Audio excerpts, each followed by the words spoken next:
Lüsha Method, you are going to be paying attention to what it is that you are capable of, not shooting yourself into 95% because it says 95%, shooting yourself into the last rep, or letting yourself off the hook because, well, I just don't feel like it because it might be hard, okay? So what we're gonna use is we're gonna use a framework that will show up on your programming. You will get used to it. Perform, complete, recover will have two different measurements here that you will get used to using. Both of these are very subjective. They're going to be your own opinion, and this is where you get to be honest about your own capabilities, right? We're not there to be challenging you to like, are you sure, girl, that you can't do more? With your reps in reserve and your rate of perceived exertion, you are going to get to be responsible for your own ability.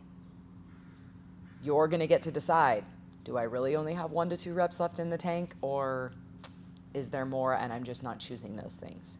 Because that's going to be on you. Rate of perceived exertion, and this is a scale of 0 to 10, 0 being I'm not working out at all, 10 I'm working to failure.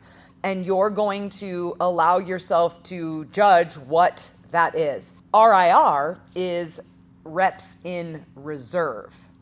And in reps in reserve, you can also have a subjective opinion about how many reps you still have in reserve, how many are still there.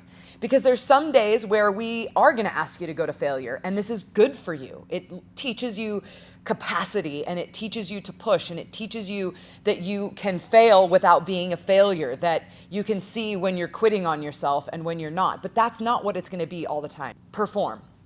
When to choose perform. You can use this simple question of, how does a challenge feel today? That feels exciting. I feel like I have capacity for it. That feels great. My energy's high. I slept well. Like, I'm ready to go. I'm ready to test my limits. I'm ready to see what if. I am ready to take what I think I can do and go and wonder. I'm ready to be curious. I can fail. I'm okay with failure, because some days we just need to win. And so in choosing performance, we really want to look at what our energy is feeling, and if a challenge feels exciting, go for it. But if it doesn't, there are other options. But this is the space where you get to test your limits, but you are willing to step in and test the limits and not just sort of half-ass what you're doing and say, well, I chose that. So a really good time of the month, if you are not post-menopause, a really good time of the month to choose this is in follicular and ovulation. You may even want to choose this at the start of luteal. That could feel really good as well. But these are the times when we are hormonally going to be most optimized in training this hard. So this is the time that you go for it, you test, you wonder, you're curious, and you're like ready to get after it, and you're willing to get after it. Perform RPE is going to be an 8 to 10. Reps in reserve might be 0 to 2. Do I really only have 1 to 2 reps in the tank, or am I just telling myself a story and there's actually 15? Complete. This is probably going to be, for most of you, the backbone of your training. If you are in perimenopause, if you are postmenopausal, this is probably also going to be a really good space for you to be in. This is also a really good space to choose. These sessions are really good to choose while you're in luteal. You can also choose them really any time of month. You could choose this if it feels good. But the question to ask in this is, how does a challenge feel? It feels good. So these are going to be steady, completing things. Like, I know that I can do this weight and win. I'm not necessarily wanting to be super curious about what I can do, but it feels a little bit more predictable, but it also feels challenging. Complete RPE is going to be a 6 to 8, and the RIR is going to be a 3 to 4 reps left in the tank.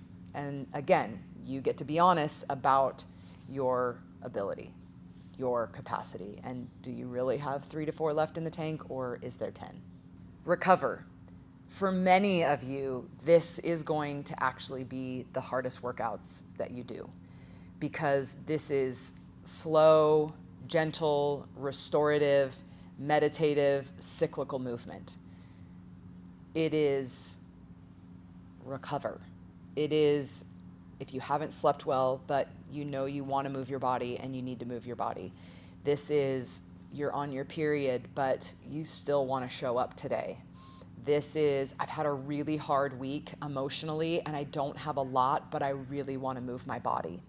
And so for many of you, you may choose this all the time. And if you do, you're going to need to choose intensity, because your body's going to get stuck in this space of constantly conserving energy. And that's not something that you want to do. But if you are always choosing perform or complete and you're never moving yourself into the space of recover, then you're going to need to practice stepping in, and that is going to be really, really hard for you. And so in recover, this is cyclical movement. It is nasal breathing. It is slow and restorative. It actually shouldn't really feel like a workout. Yes, there will be movements in what we call a max flow state, which will be just this consistent movement, nasal breathing. You're extremely present. Your mind isn't wandering somewhere else. You're not just trying to get through it. You're not just working out. You're not just trying to check a box and get a task done. You're actually just moving very cyclically. And we will explain this a little bit more as we get into our breath and state.